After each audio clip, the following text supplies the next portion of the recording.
নমস্কার দর্শক বন্ধুরা, ইনফরমেশন অ্যান্ড উইজডম চ্যানেলে আপনাদের প্রত্যেককে স্বাগত। আমরা সম্প্রতি যেটা লক্ষ্য করতে পারছি, অর্থাৎ সম্প্রতি কেন বলবো, এটা দীর্ঘদিন ধরে চলে আসছে, অর্থাৎ রাজ্য সরকার যে বঞ্চনার অভিযোগ আনছেন কেন্দ্রীয় সরকারের বিরুদ্ধে, অর্থাৎ যে বকেয়া টাকাগুলো রাজ্যের বিভিন্ন প্রকল্পের যে বকেয়া টাকাগুলো যে বকেয়া পাওনা রাজ্য সরকার পাবে, সেগুলো কিন্তু কেন্দ্রীয় সরকার আটকে রেখেছে, অর্থাৎ ঠিক মতো ভাবে রাজ্য সরকারকে সেগুলো দিচ্ছেন না, যার ফলে আমাদের রাজ্যের মাননীয় মুখ্যমন্ত্রী মমতা বন্দ্যোপাধ্যায় রাজ্যের যে সমস্ত উন্নয়নমূলক প্রকল্প এবং তিনি যে সমস্ত প্রকল্প চালু করেছেন বা যে সমস্ত প্রকল্পের কাজগুলো থমকে আছে সেগুলো তিনি করতে পারছেন না। এই দীর্ঘদিনের বঞ্চনা আমরা তৃণমূল দল থেকেও পাচ্ছি এবং নবান্ন তথা রাজ্য সরকারের থেকেও পাচ্ছি। তো আমরা যেটা লক্ষ্য করলাম সম্প্রতি, অর্থাৎ গত শুক্রবার মোদিজি যে আরামবাগের সভায় এলেন আমাদের রাজ্যে, কিন্তু আমাদের তৃণমূল দল থেকে, অর্থাৎ সেই সভাতে তৃণমূল দলের পক্ষ থেকে এবং রাজ্য সরকারের পক্ষ থেকেও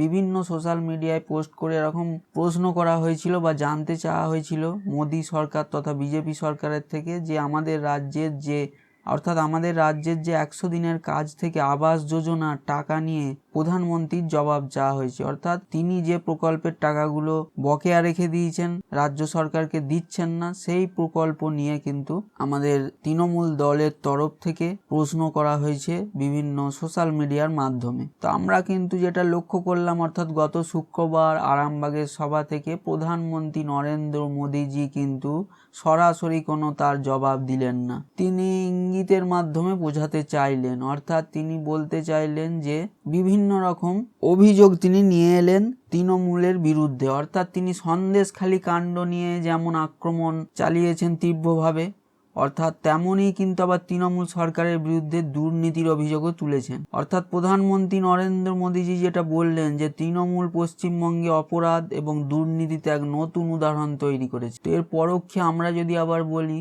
আপনি যে এই প্রশ্ন তুলছেন, তো তৃণমূল এখানে দুর্নীতি করছে, আপনি এজেন্সি পাঠাচ্ছেন, কিন্তু আপনি তাহলে কি করেছেন? মণিপুরে যেখানে কত মানুষ হতাহত হয়ে গেলেন, মহিলাদের উপর কি তীব্রভাবে নির্যাতন করা হলো, বিবস্ত করে রাস্তার মধ্যে ঘোরানো হলো। তো এই ধরনের যখন অত্যাচার চললো মণিপুরে, আপনি দেশের সরকার, আপনি তখন কোথায় ছিলেন? আপনি কেন একবারও গেলেন না মণিপুরে?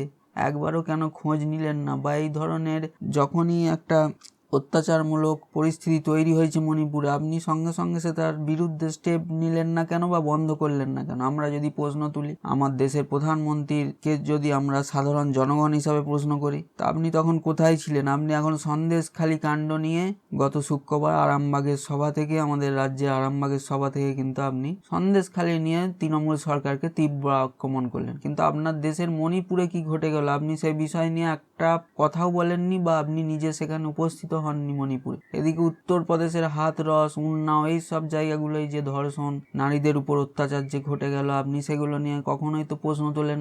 আপনি কেবল, যেহেতু আপনার সরকার এখানে নেই পশ্চিমবঙ্গে, সেহেতু তৃণমূল সরকারের বিরুদ্ধে সবসময় আক্রমণ সানিয়ে আসছেন। বকেয়া আপনি দিচ্ছেন না, বকেয়া আটকে রেখে দিচ্ছেন। আপনার দেশের যে অন্যান্য রাজ্যগুলোতে যে জিনিসগুলো ঘটে যাচ্ছে, নারীদের উপর অত্যাচার, সেইগুলো কেন আপনি ব্যবস্থা নিচ্ছেন না, যাচ্ছেন না? তিনি আরো যেগুলো বলেছেন আপনাদেরকে জানাচ্ছি, অর্থাৎ তৃণমূল আমাদের রাজ্যে এখানে শিক্ষায় দুর্নীতি করেছে, পুরসভায় দুর্নীতি করেছে, সরকারি জিনিস কেনায় দুর্নীতি করেছে, কোনো ক্ষেত্র ছাড়েননি, এটাই আমাদের প্রধানমন্ত্রী মোদীজি বলছে। তো আমরা যদি এর পরোক্ষে প্রশ্ন রাখি বিপরীতে, যে আপনি যখন গ্যারান্টি দিয়েছিলেন যে 15 লক্ষ টাকা করে প্রত্যেক ভারতবাসীর অ্যাকাউন্টে পৌঁছে যাবে, তো এটা করলেন না কেন? আপনি করলে তো দেশের জনগণ আপনাকে শ্রদ্ধার সঙ্গে রাখতো, যে এই মানুষটা এসে প্রত্যেকটা সাধারণ নাগরিকের অ্যাকাউন্টে 15 লক্ষ টাকা করে, মানে তাদের প্রত্যেকের ফ্যামিলির জীবন চলে যেত। সেই ব্যবস্থা আপনি কি গ্যারান্টি দিলেন? আপনি সেই গ্যারান্টি দিয়ে আজকে 10 বছর সরকার চালাচ্ছেন ভারতবর্ষে। কেন সেই গ্যারান্টি বা প্রতিশ্রুতি রাখলেন না? করোনার সময় পিএম ফান্ডে যে টাকা জমা হলো বিভিন্ন শিল্পপতিদের কাছ থেকে, বিভিন্ন ধনী ব্যক্তিরা যে প্রদান করলেন পিএম ফান্ডের অ্যাকাউন্টে করোনার কাজে লাগাবার জন্য, সেই টাকাই কোথায় গেল? আমরা সাধারণ জনগণ তো কেউ কিছুই জানতে পারছি না সেই পিএম ফান্ডের হাজার হাজার কোটি টাকা কোথায় গেল। এর বিরুদ্ধে তো কোনো তদন্তও হয় না, যেহেতু দেশের সরকার আর রাজ্যের, এখানে তো একটা এত বড় রাজ্য পশ্চিমবঙ্গ, এখানে তো একটা গন্ডগোল, কিছু কিছু ছোটখাটো গ্রাম্য এলাকা বা কিছু একটা জায়গায় একটা জেলাতে হতেই পারে, এবং সেগুলো তো মুখ্যমন্ত্রীর একার পক্ষে দেখা সম্ভব নয়। কত তিনি দেখবেন? বিভিন্ন জেলা সভাপতি আছেন, ব্লক সভাপতি থেকে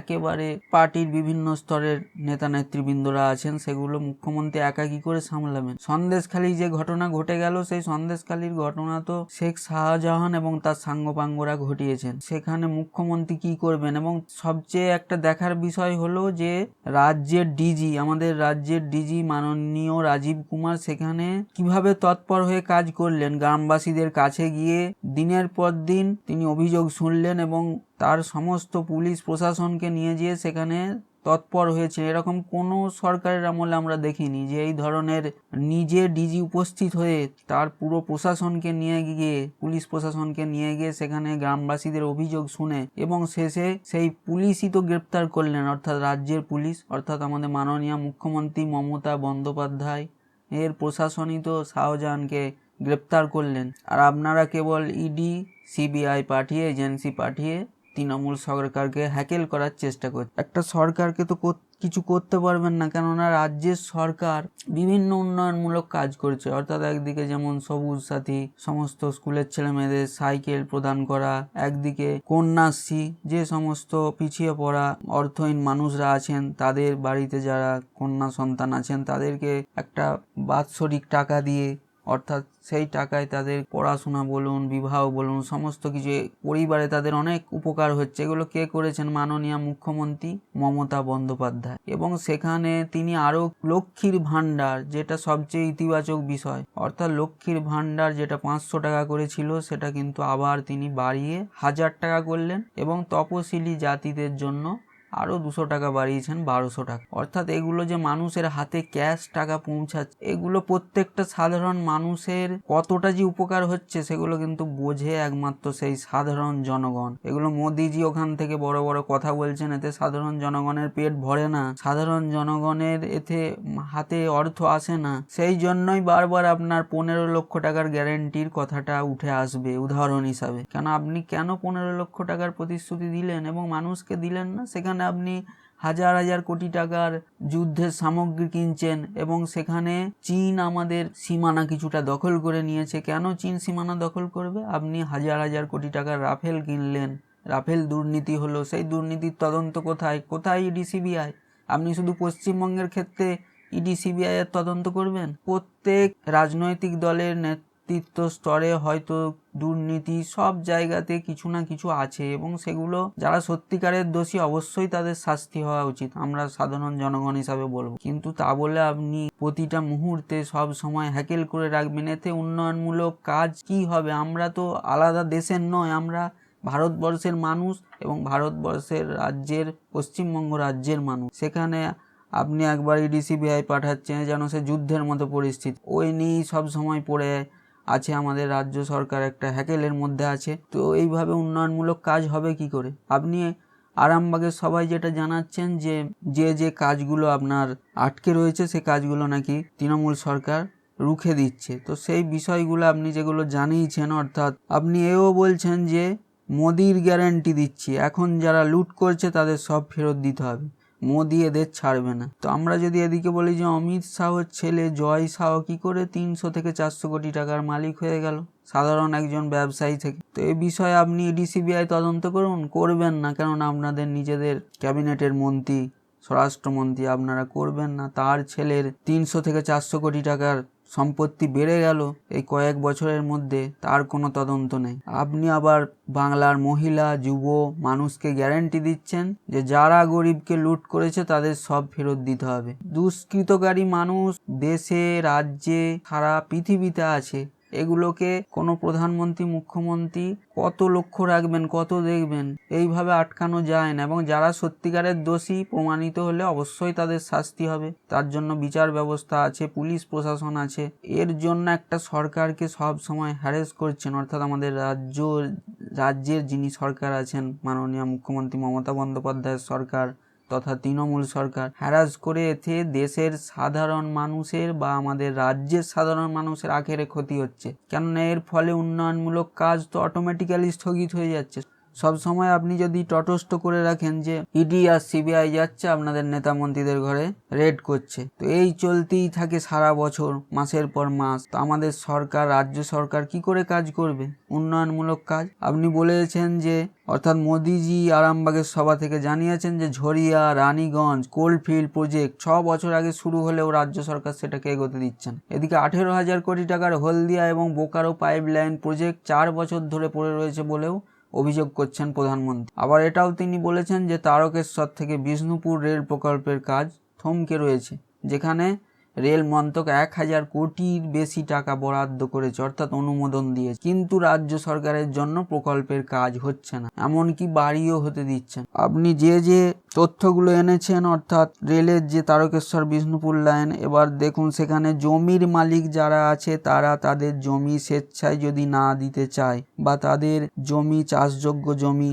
রেলের ক্ষতিপূরণ অবশ্যই দিচ্ছে কেন্দ্রীয় সরকার, কিন্তু কতটা তার ক্ষতিপূরণ বেশি লাগতে পারে সেগুলো রেলকেও এগিয়ে আসতে হবে। অর্থাৎ চাষযোগ্য যে জমির ক্ষতিপূরণ হয়তো যেটা তারা দিতে চাইছেন তার চেয়ে যদি মালিকরা আরও বেশি চায়, জমির মালিকরা, সেগুলো রাজ্য সরকার অবশ্যই সহযোগিতা করবে। আপনারাও এগিয়ে আসুন, তখন একটা ভালো কাজ। অর্থাৎ আমাদের দেশ তো একটাই, অর্থাৎ কেন্দ্র রাজ্য দুজনের কেন উভয়ে মিলে কাজ করবে না? এতে সাধারণ জনগণ কতটা যে ভালো থাকবে সেটা আপনারা, অর্থাৎ দেশের শাসক বুঝছেন না। দেশের শাসক শুধু চাইছেন আমার ডবল ইঞ্জিন সরকার থাকুক, তাহলে দুজনে বেশ কাজ ভালো করা যাবে। আর আমরা পিএম ফান্ডের যেমন কোনো হিসাব পেলাম না, সাধারণ মানুষরা, সাধারণ জনগণরা রাফেলের দুর্নীতির কোনো হিসাব পেলাম না, 15 কোটি টাকার প্রতিশ্রুতি দিয়েও আমরা দেশবাসী কিছু পেলাম না। আপনি যে প্রতিশ্রুতি দিয়েছিলেন, যেহেতু তৃণমূল সরকার বা যে কোনো বিরোধী সরকার, কংগ্রেস সরকার, তৃণমূল সরকার, সিপিএম এর সরকার যেখানে যেখানে আছে, আপনি সেখানে শুধু হ্যাকেল করে চলেছেন ইডি আর সিবিআই। এইভাবে কখনো দেশের ভালো হতে পারে না। দেশের ভালো হতে গেলে কেন্দ্র রাজ্য, সে আপনার দল থাক বিরোধী দল থাক, উভয়ে মিলে কাজ করতে হবে, তবে দেশের জনগণের ভালো হবে। সেটাই জনগণের জন্যই তো রাজনৈতিক দলের সৃষ্টি, এবং প্রধানমন্ত্রী, মুখ্যমন্ত্রী এরা জনগণের জন্য কাজ করবেন, মানুষের জন্য। নাহলে কিসের এই পদ? আপনি এত কথা বললেন, কিন্তু গ্যারেন্টি দিচ্ছেন, কিন্তু এটাও বলেছেন যে তৃণমূলের নাকি মুসলিম ভোট ব্যাংক কতটা মজবুত করছে। সে তো করবেই, কেননা আপনি শুধু হিন্দু রাষ্ট্র গড়তে চাইছেন। হিন্দুরাই শুধু ভারতবর্ষে আছে আর মুসলিমরা থাকে না এখানে। সর্বধর্মের সমন্বয়ের দেশ ভারতবর্ষ, শিখ, খ্রিস্টান, হিন্দু, জৈন, বৌদ্ধ, মুসলিম তো আছেই। তাহলে আপনি কেন প্রাধান্য দিচ্ছেন না? এরা তো সাধারণ জনগণ, মানুষ। আপনি শুধু হিন্দুদের করে রাম মন্দির বানিয়ে দিলেন, হাজার হাজার কোটি টাকা খরচা করে। রাম মন্দির একবার উত্তরপ্রদেশে বানিয়ে কিছু মানুষ গেল, খাওয়া দাওয়া হলো, এখনো কিছু হয়তো মানুষ মাঝে মধ্যে যাবে, আপনার দলের লোকেরা বেশি যাবে। রাম তো সর্বক্ষেত্রে সর্ব জায়গায় আছেন, ওই উত্তরপ্রদেশের রাম মন্দিরে গেলেই যে রামকে পাওয়া যাবে সেটা নয়। এইভাবে অর্থের কত অপচয় করছেন আপনারা, দেশের শাসক। আর জনগণের কথা বললি তখন আপনারা বলেন আপনি যে বছরে 2.5 কোটি করে চাকরি দেবেন বলেছিলেন, সেই চাকরি কোথায় প্রতিশ্রুতি? দেশে বেকারত্ব ক্রমশ বেড়ে চলেছে, ক্ষুধা সূচকে পাকিস্তানের থেকেও নিচে নেমে গেছে ভারত। আপনি সেই ভারতের শাসক, অর্থাৎ ভারতের প্রধানমন্ত্রী, দেশের কথা বলছেন, এখানে পশ্চিমবঙ্গে এসে শুধু তৃণমূলকে দোষারোপ করছেন। আপনি সারা দেশের উন্নয়নের কথা বলুন, এবং যাতে আরও ভালোভাবে দেশ চলে। ডোনাল্ড ট্রাম্প যখন আমেরিকার প্রেসিডেন্ট ছিলেন, আপনি আমন্ত্রণ জানিয়েছিলেন, ভারতে এসেছিল, তখন আপনি দিল্লির বস্তিগুলোকে সাদা কাপড়ে ঢেকে দিচ্ছেন। কেন এখানে দেখাবেন না যে এরকম আর্থিক কষ্টের মানুষ আছেন, বস্তিতে থাকেন? এগুলো কি হচ্ছে? আপনি কেন দেখাতে হবে সাদা কাপড়ে, কেন ঢাকতে হবে? আপনি এদের উন্নতি করে দিন। আসল জায়গায় কিন্তু উন্নতি হচ্ছে না, আর জনগণও কোনো হিসাব পাচ্ছে না কোথায় পিএম ফান্ডের টাকা যাচ্ছে। জিএসটি বসিয়ে সাধারণ কিছু ব্যবসাদার, বড় বড় শিল্পপতিকে পাইয়ে দিচ্ছেন, কিন্তু এই জিএসটি আখেরে সাধারণ মানুষের কতটা পকেটে টান পড়ে যাচ্ছে। সাধারণ মানুষ তার সংসার পর্যন্ত চালাতে পারছে না, আপনি সেগুলোর দিকে কোনো নজরই দিচ্ছেন না। আপনারা হলেন দেশের প্রধানমন্ত্রী, শাসক, আর বারবার তৃণমূল সরকারকে হেনস্থা করে চলেছে। মাননীয় মুখ্যমন্ত্রী মমতা বন্দ্যোপাধ্যায় যে প্রকল্পের কাজ করেছেন, অর্থাৎ লক্ষ্মীর ভাণ্ডার থেকে, সবুজ সাথী থেকে, কন্যাশ্রী থেকে, যুবশ্রী থেকে, শিক্ষাশ্রী থেকে, যতটুকু মানুষের উপকার হোক সেটাও কতজন দিয়েছে। আর এই সুবিধা পাচ্ছেন কারা? সাধারণ জনগণ, আমাদের রাজ্যের সাধারণ মানুষ, সাধারণ জনগণ মুখ্যমন্ত্রী দেয়া এই প্রকল্পের সুবিধা পাচ্ছেন। আপনি সেই সরকারের বিরুদ্ধে বারবার তোপ দাগছেন। দুষ্কৃতকারীরা তো থাকবেই, সেগুলো অবশ্যই প্রশাসন দেখবে। এবং যেটা স্টেপ নেওয়া হলো সন্দেশখালিতে, সেই রাজ্য প্রশাসনই ডিজি সরাসরি গিয়ে অভিযোগ নিয়ে এবং রাজ্য প্রশাসনই গ্রেপ্তার করলেন শেখ শাহজাহান সহ তার দলবলকে। এখানে তো রাজ্য সরকারই গ্রেপ্তার করে দেখালো। তো এই বিষয়গুলো নিয়ে আপনি বারবার শুধু রাজনৈতিক খেলা দেখাচ্ছেন, অর্থাৎ ইডি সিবিআই পাঠিয়ে নেতা মন্ত্রীদের বাড়ি রেড করে। এবার সত্যিকারের যারা হয়তো দোষী তাদের কিছু পাচ্ছেন, আবার অনেকের পাচ্ছেন না। তো এগুলো হ্যারাস কেন আপনি বারবার করবেন? আপনি দেশের শাসক বলে, রাজ্য সরকারের থেকে আপনার রাজনৈতিক ক্ষমতা বেশি বলে? এগুলো মোটেও দেশের সাধারণ মানুষের পক্ষে সমীচীন নয়, গণতন্ত্রের পক্ষে সমীচীন নয়। সত্যিকারের যদি গণতন্ত্র, সংবিধানের যে গণতন্ত্র আপনারা মেনে চলেন, তো দেশের মানুষকে আগে দেখুন, পরবর্তী ক্ষেত্রে আপনারা আপনাদের রাজনীতি করবেন। আজ এই বলেই শেষ করব। ধন্যবাদ।